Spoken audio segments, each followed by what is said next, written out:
Hi there, fellow poultry enthusiasts. Welcome to Poultry Nerds, the podcast where we nerd out on all things feathered and fabulous.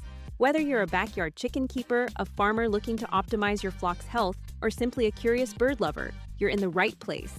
Join Jennifer of Bryant's Roost and Carrie of Show Pro Farm Supply, the hosts and fellow poultry nerds. Ready to dive into the wild world of chickens, quail, ducks, and everything in between? Each week, we bring you expert advice, fascinating interviews, and poultry tales that ruffle a few feathers. All served up with a side of humor and a pinch of nerdiness and a few rabbit holes. Let's fly into this next episode. Boom. All right, we're recording. We did it again. Yeah. We found the button. We are joined today with Gina again. Hi, Gina.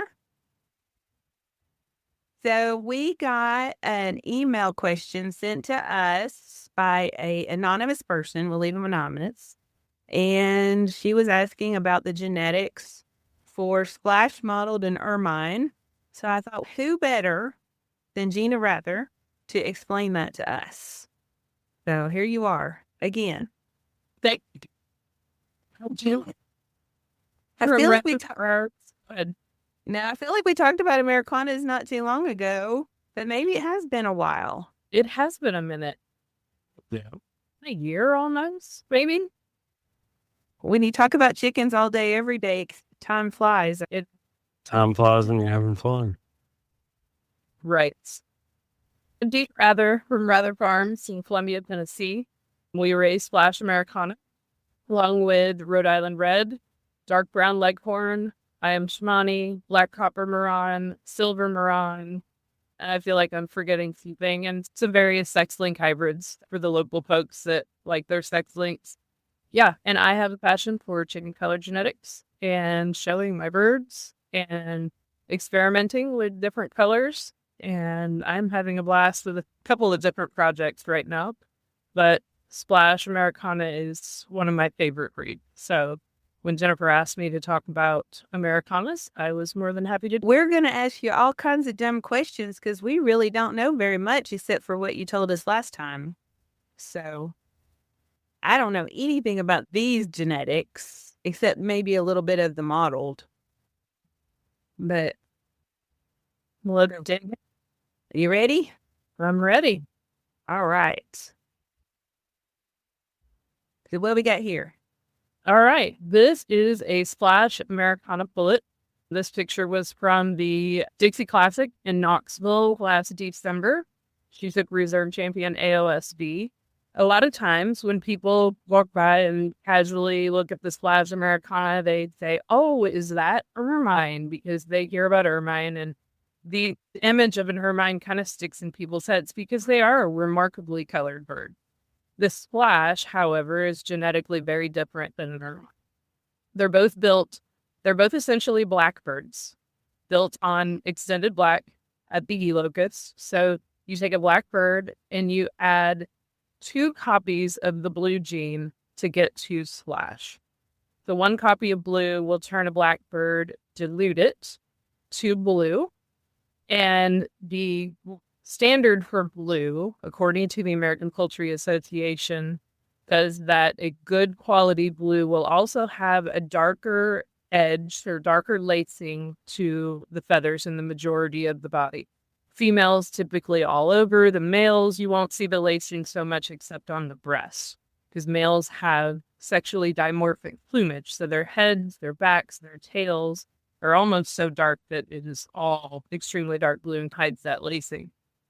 But on a good Splash, you should be able to see that little edge of even darker blue around the solid blue feathers. Splash feathers are allowed to be hardy colored, I'll call it. You can have a feather that is half blue and half completely diluted out to white, and that's acceptable. Whereas an Ermine, their standard, the ideal Ermine would have a mixture of completely solid black feathers, completely solid white feathers. And so the difference is in the detail. When you're looking at these birds, you want to look at them on an individual feather basis. Your model is going to have a white tip on the very ends of each feather is a good modeled. So, Can I ask you a question about this one? yeah. Okay, so you said it's a black base with 2 copies of blue. Okay, so if one copy of blue gives it a blue overall color, would this kind of be like white leakage all over? I guess you could flip it around and think of it as leakage, not true leakage in the sense that we usually use that word, but in an abstract way, yes. So the black feather essentially gets completely diluted to white in a lot of areas when you have 2 copies of blue. Okay. You want to do the next slide? Yeah. So this is a Splash Americana male, and you can see on his tail feathers, he has some of those party colored feathers I was talking about. You've got streaks of blue and you've got a majority of white on a lot of them. You've got a majority of blue and some streaks of white. And true to the sexually dimorphic plumage, you have a darker head, you have a darker saddle, you have a darker tail, and the top of the wings, the wing bows, are darker colored as well. And so you see that in the blue and splash birds. Do you breed splash to get more splash? Yes. Splash to splash will produce splash 100% of the time. But does it produce more splash? See, Summertime's approaching, and I think about going swimming sometimes. So I'm just wondering, is splash and splash is more splash? Yes. Okay, I'm trying to wrap my brain around the genetics. So can it get so washed out that you end up with almost a white bird? That's a great question. So for a long time, that was the advice that was given to splash breeders, is if you continue to breed splash to splash, eventually your birds will get lighter and lighter. The problem with that is that the people that was happening to aren't paying attention to the melanizers. So I mentioned that this is genetically a black bird, but to get a solid black bird requires more than just the extended black alleles at the E locus. You also need melanotic theme, maybe even some recessive black melanizers that don't have a formal name. A black bird, any black bird, will want to have that leakage that you were talking about. We usually see the leakage most commonly in the hackle, in the wing bows, and sometimes in the saddle, especially on males. Those extra melanizers are what is needed to keep those black areas black. And on top of that, the pattern gene is what is responsible for pushing, especially in a blue, that eumelanin to the edge of the feather and create that lacing. So you need to keep the melanotic gene in your breeding, and you need to keep the pattern gene in that breeding. You need to select your splash breeders so you are breeding the ones that are most strongly melanized. So I can use a lighter blue splash in my breeding program, but I want to be careful to breed her to an exceptionally well melanized male like this guy right here, who's very dark blue. I wouldn't want to breed her to a splash male who is the pale blue or almost white, because then I've already lost my melanizers in her. Even if she has exceptionally nice type, I'm going to pair her to something with the melanizers that I need, so I don't get a lighter and lighter bird. We'll be right back. This episode is proudly supported by the folks at Valley Hatchery. Valley Hatchery isn't just chickens. They offer quail hatch and eggs, waterfowl, turkeys, game birds, guineas, and started pullets. The list really does go on. If it belongs on a working homestead, Valley Hatchery has it covered. What we appreciate is their focus on strong, healthy birds, clear information, and real choices like optional vaccinations, so you can raise your birds the way you want. From backyard flocks to working farms, Valley Hatchery provides hardworking birds for hardworking people. Learn more at valleyhatchery.com.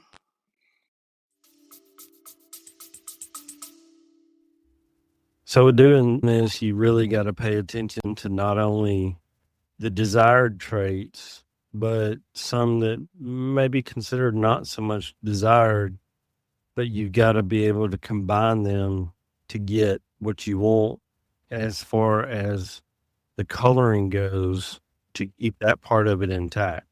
Yeah. And that's with any breed. You're going to be balancing your type with your color, and type is always going to be most important. But understanding that you need those melanizers every generation will keep you from washing your splash out.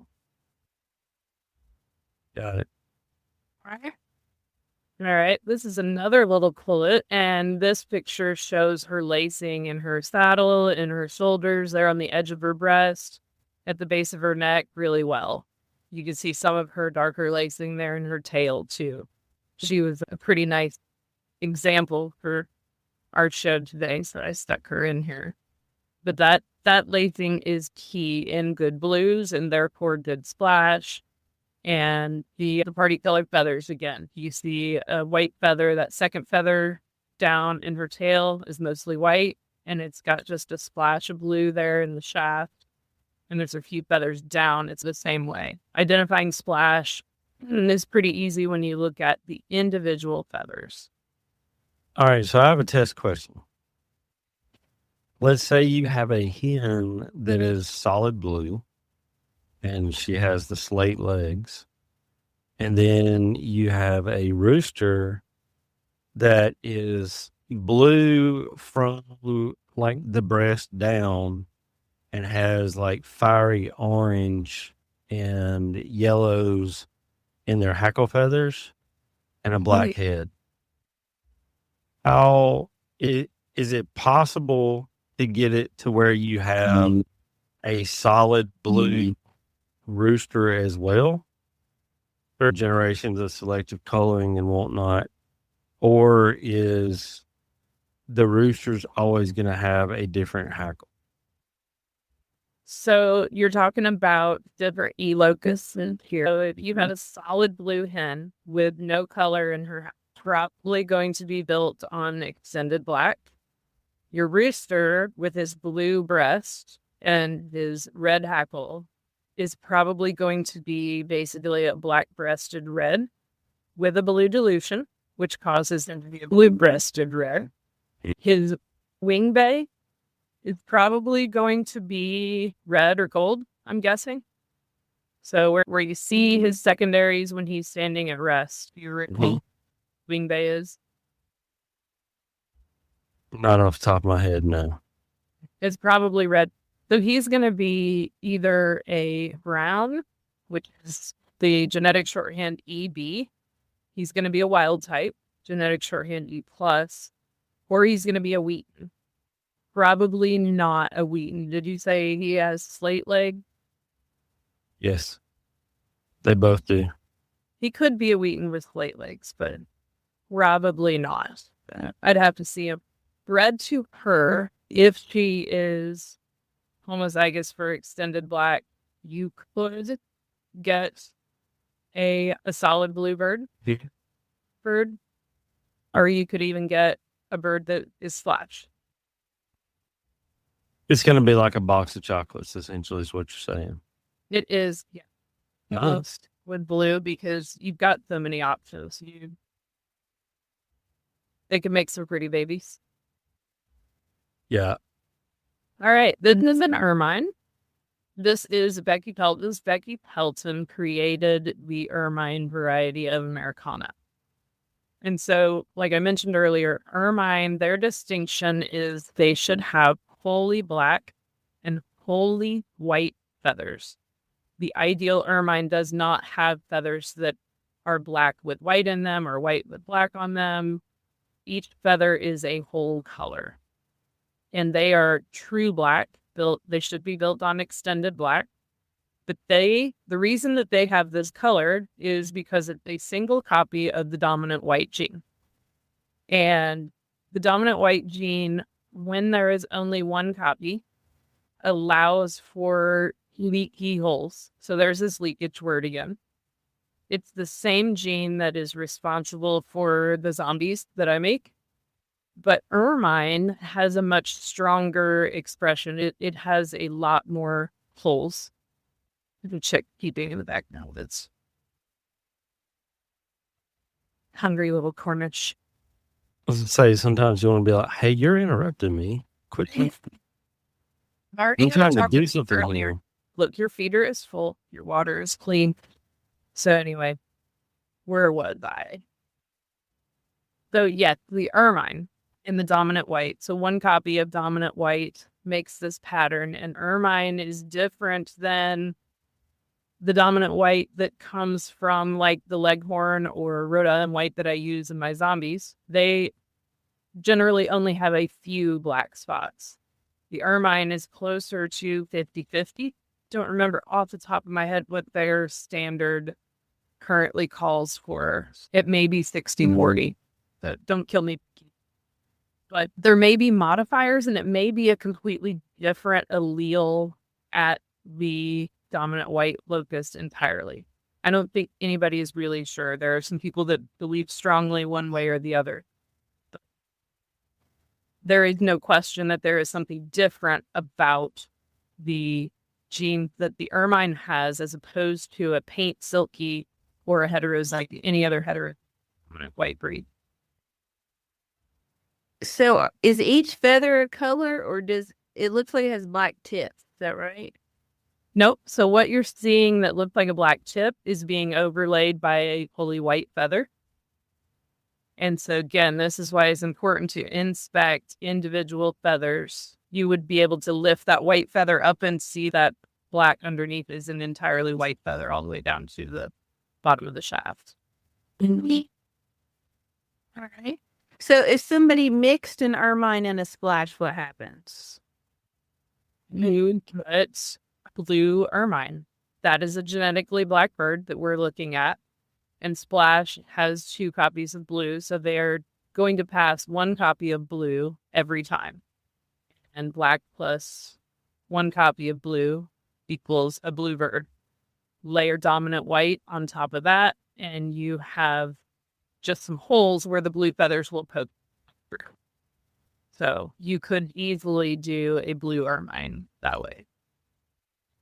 Interesting. Just make them camouflage. It's an Ermine cockerel, again, of Becky Pelton's. And you can see maybe a little bit better on this guy's breast feathers and in his tail, the wholly black versus wholly white feathers. And as opposed to the Splash, I talked about how they're darker in the head, in the saddle, and in the tail, and in the wing bow, or in the wing bay, or wing bow, rather, the top of the wing, in the shoulders. And this guy has pretty even color throughout. And that's the hallmark of the Splash for the Ermine Americana. Okay.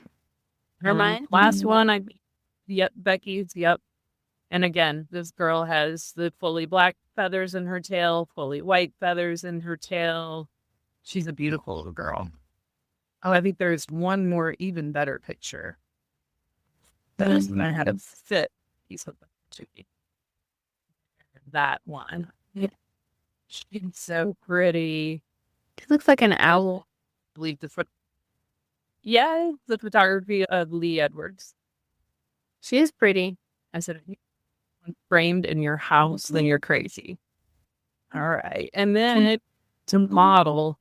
So modeled is a white tip on the end of a colored feather, and it doesn't always have to be black. So in the case of, let's say, a speckled Sussex, you're going to have red and black with a white tip.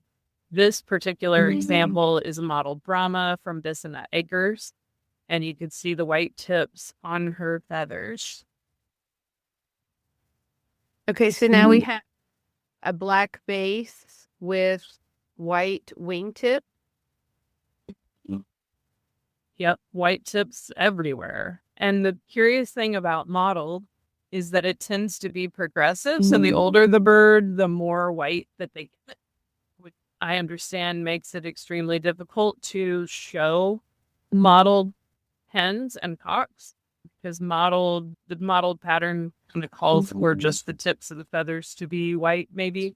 I don't raise any mottled, but I heard the say complaints. That's a terrible word. Heard concerns of mottled breeders and exhibitors. That would be a bird that you'd have to hang on to for a while to see if it got where it needed to be. Yeah. So in quail, they have a progressive pie. So the older it gets, the whiter it gets. Sounds similar, yeah.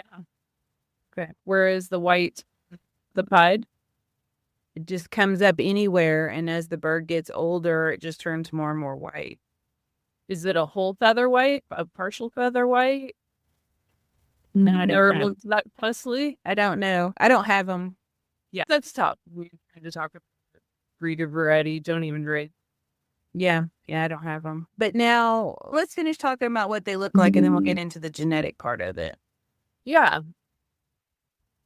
Again, you can see the white tips on these feathers. Mottled seems to have whiter heads than anywhere on the rest of the body, but you have more feathers and a greater concentration on the head. And so if every single feather is tipped in white and you have tons of feathers all packed together in one area, it is going to look a little bit more white in the head. So it's a young bird, obviously, and she is just coming in with her adult plumage. And so she has very huge white spots, but she probably looked very similar to the chick that was emailed to you. All right. This girl, she's very pretty. And again, just the white tips on the feathers. All right. That's all of them. That's all the pictures.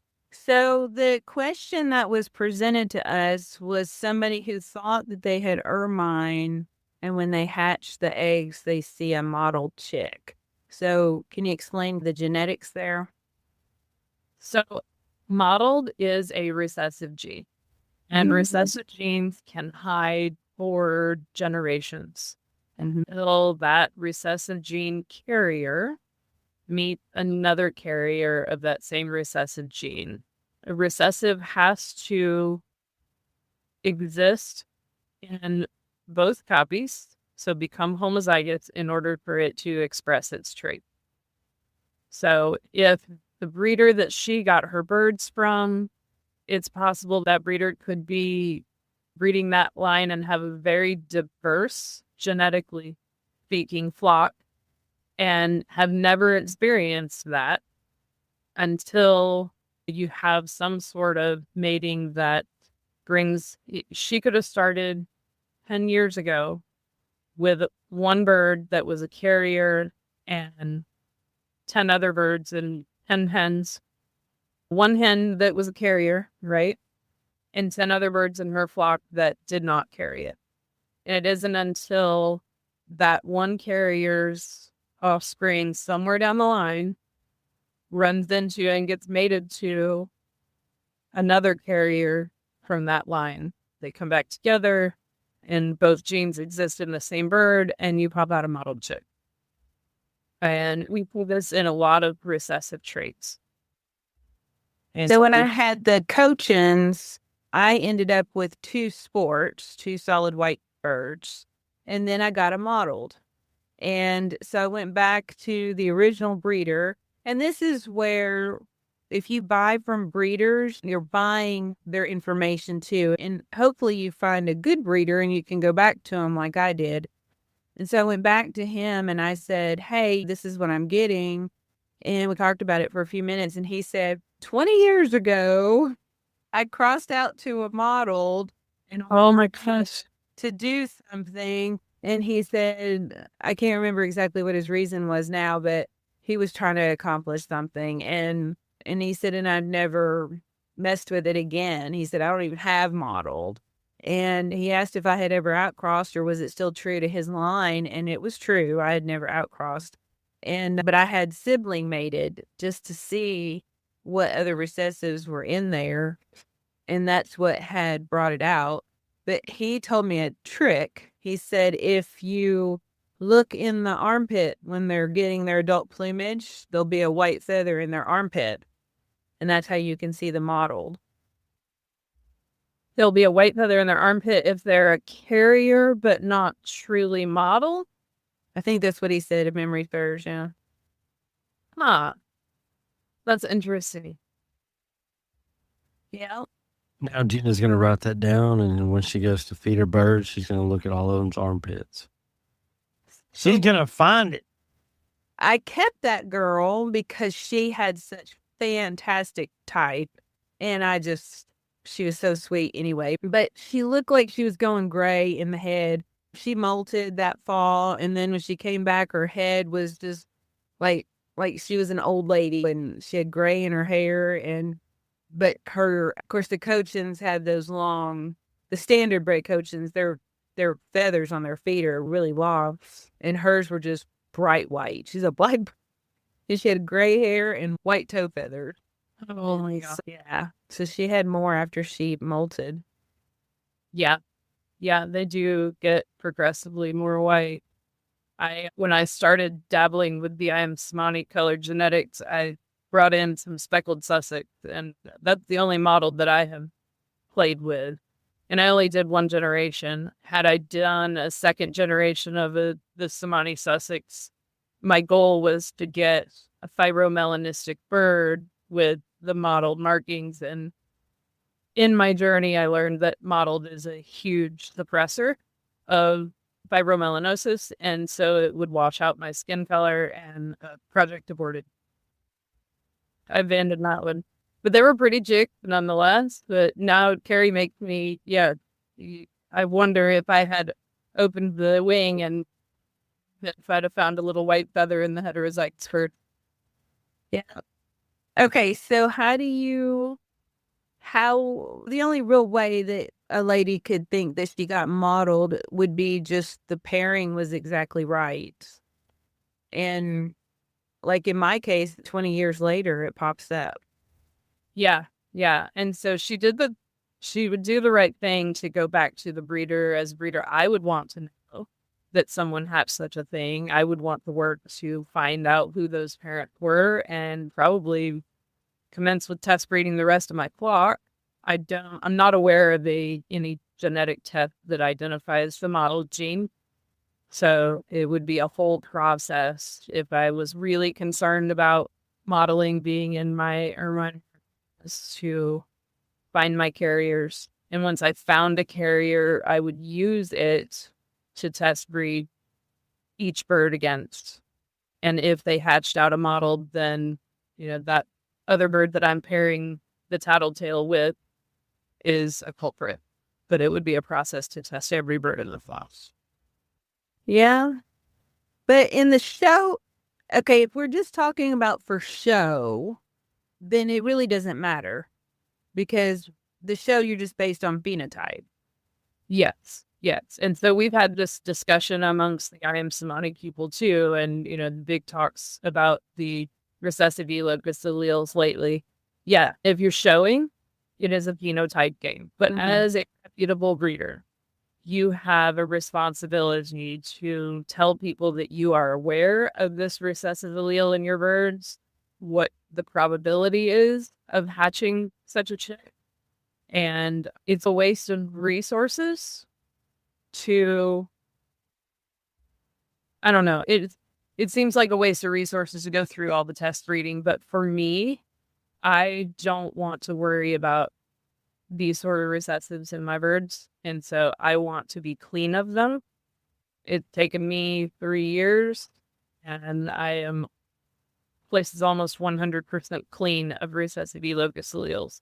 So to those people that know that they have it, I would say just be honest. It doesn't mean that your birds are bad.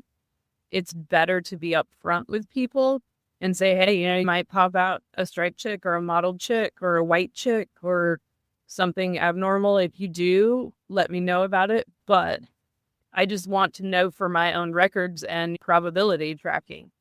The more you breed your line, the more you know what it's going to throw, you know what's going to happen with it. and you know what's there, and you can almost predict what each chick will look like.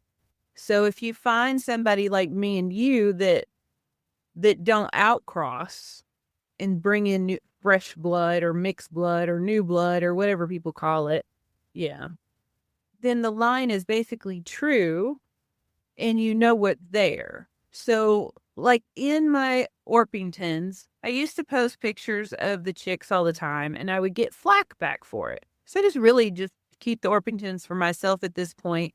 But most of my Orpingtons, when they hatch, have little fringes, little stubs on the outside of their legs. Oh, yeah. It falls off by the time they're 2 weeks old. It doesn't sweat me one bit because they don't have stubs when they're adults.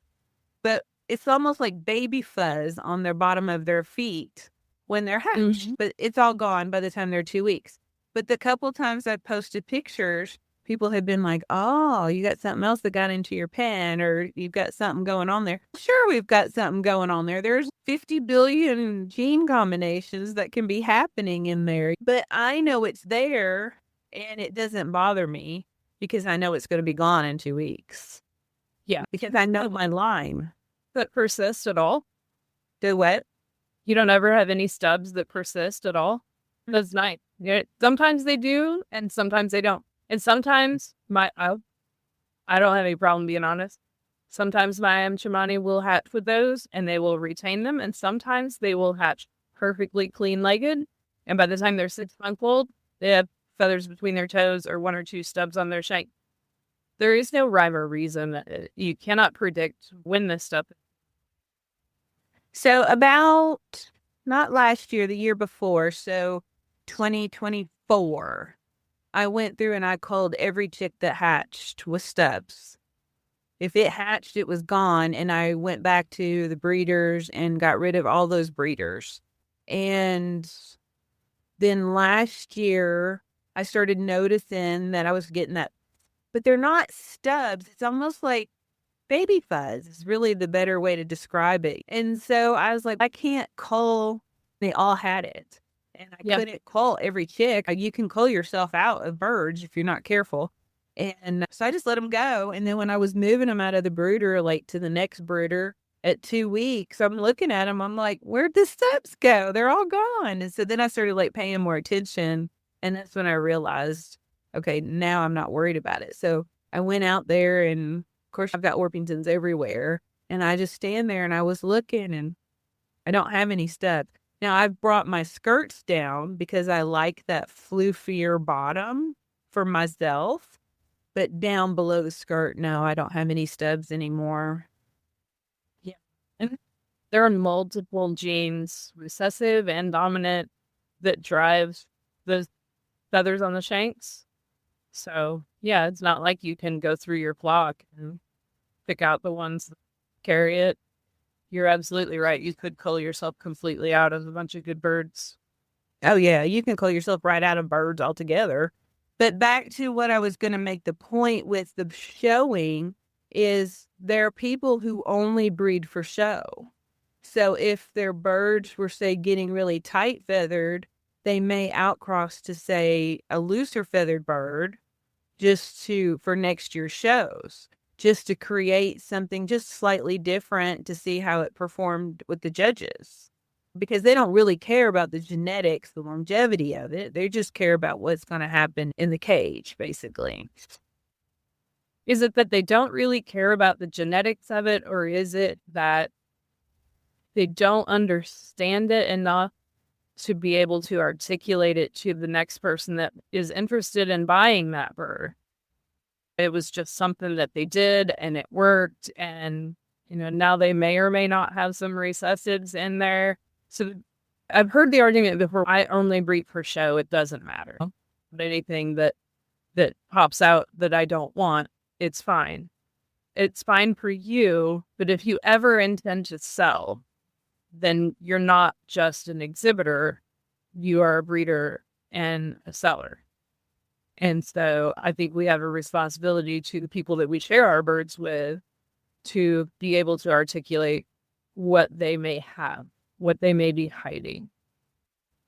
Because let's be honest, there are people that love to drag breeders through the mud. When something like this happens, you invest.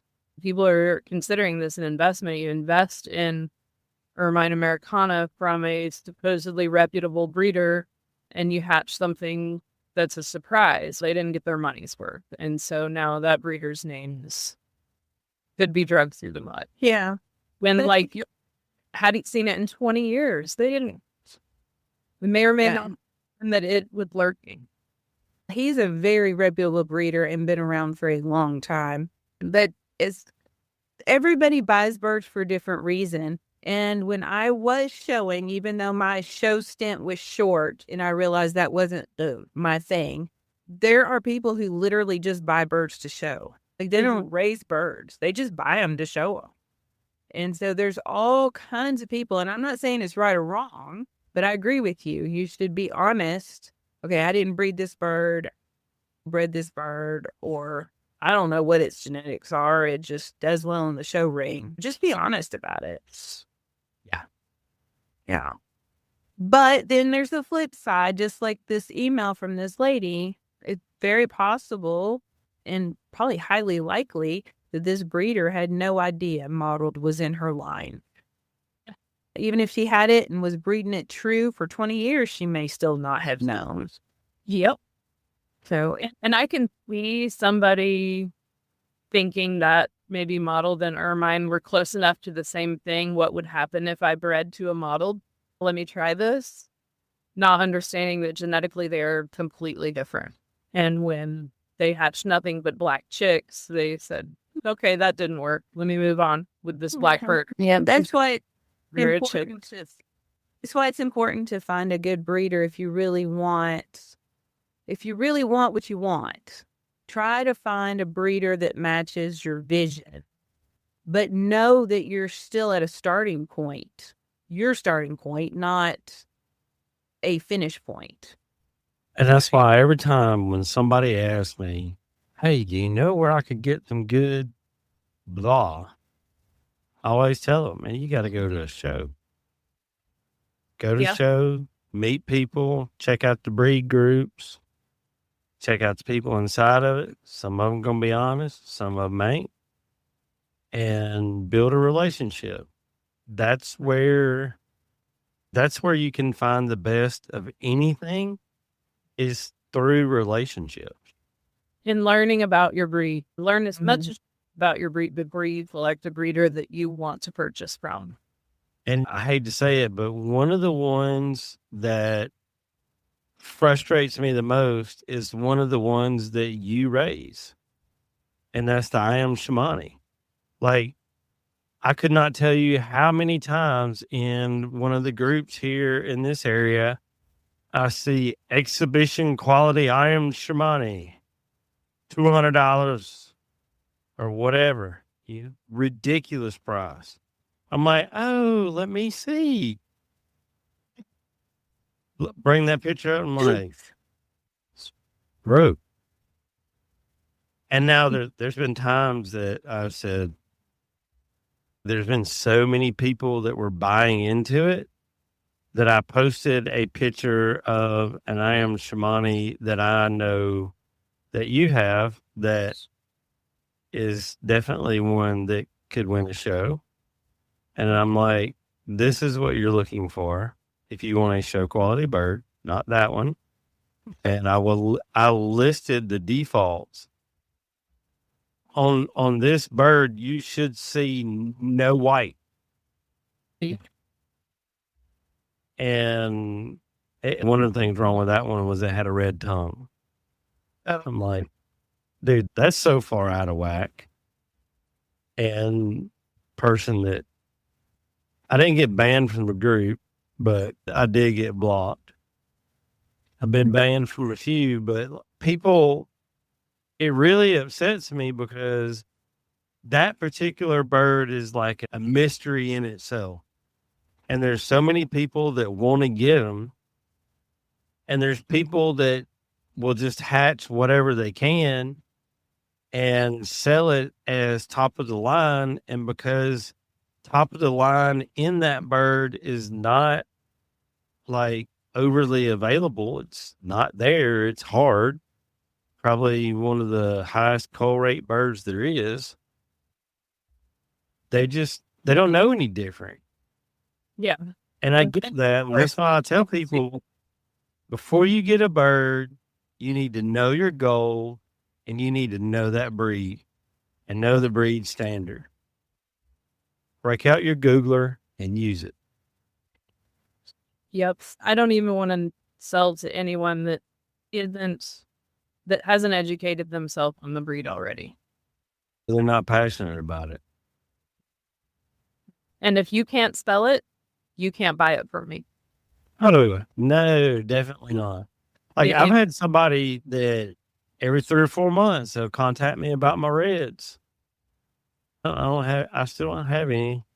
Man, those things ain't been laying so long because I've seen that person's place and I just really don't feel like they would take care of the birds the way I would want them taken care of. I mean, I won't even put a price on it because there's not one. And this is where we start to get accused of gatekeeping, right? So we hear this word bandied about a lot in the poultry world, especially in the last few years. And I don't care. There's a reason for that. Yeah. I help anyone that genuinely has an interest in learning my breed and being good stewards of them. I don't sell to anyone who just wants to take my birds and reproduce as many of them as they can and use my name or my not cull. Yeah, and not cull and just be able to stand on my laurels. If they want to take my birds and they want to ask for help on what they should cull for, I will spend my time, go to their house, help them cull through, help them understand what they're looking for. I want them to come to shows. I want them to exhibit alongside me. I want them to beat me. If you take my birds and you show alongside me and you beat me at show, yeah, you did a better job raising my birds than I did. You did a better job selecting the birds to bring to show. Your bird was conditioned better, kept in nicer facilities. I challenge anyone. I want people to do that. I have a buddy of mine that this guy's a judge and he also shows birds. And he's, man, let me tell you what happened at this poultry show. I'm like, what? I'm surprised. I took 12 birds and only 2 or 3 of them placed. I said, really? Because normally most of his birds will place because he's a pretty hardcore culler. And he said, but once everybody got put on Champions Row, I got to seeing the people that was there, and the birds did look familiar. And they were my birds. I got beat by my own birds. I said, buddy, just look at it as you winning indirectly. He said, yeah, I thought it was pretty cool. So I look at it from a different standpoint. I don't sell a lot of my Orpingtons, and people who are getting into birds, they hear they want Buff Orpington. They're good layers. They're sweet. And that is all a true statement. But there's a huge size difference between a utility Orpington and what I have. And so I usually just tell people, no, I don't have anything available. First of all, mine aren't fantastic layers because that's not what they were really bred for. But the sheer size of them, you've got to have space. One of the breeders I've got up there right now, if I pick him up, he is literally like 42 inches from beak to tail. And most people don't have space for that size of a bird. He's the size of a turkey. And I don't think until people get here and I still got 2 Orpingtons out there, they're 14 years old and they still lay every day. Yeah, I do. They have curled toes and they're white and they're saucy and their comb falls over. But man, they're out there every day chasing bugs and laying eggs. But they are like shorter and a little bit rounder. And of course, they're old, but there's a definite difference. They're harder feather, they're smaller. These are big birds, and it's hard to explain that to people. You can't see that in a picture. Yeah. Most do not understand the difference between exhibition birds and the utility or hatchery grade birds. And that's another reason why I encourage people to come to a show. Just come and look at these birds. Yep. And just like the people that come here to pick up chicks, and Orble's running around and they greet everybody and they say, "Oh my gosh, what is he?" And he's the Rhode Island Red. No, I've got Rhode Island Reds, and my Rhode Island Red rooster doesn't look like that. And he's an asshole, by the way. I said, well, that's different. And everybody gets educated on Rhode Island. And then they want one, of course. And you have to break it to them that they are not the prolific layers that you got for Tractor Supply. I think 40 million years to start laying. And as soon as it gets 92 degrees, they stop laying. And yeah. If anything remotely stresses them things out, they're going to stop laying. Uh-huh. If the sun don't come up on time today, they're like, no, I'm just going to keep this one today.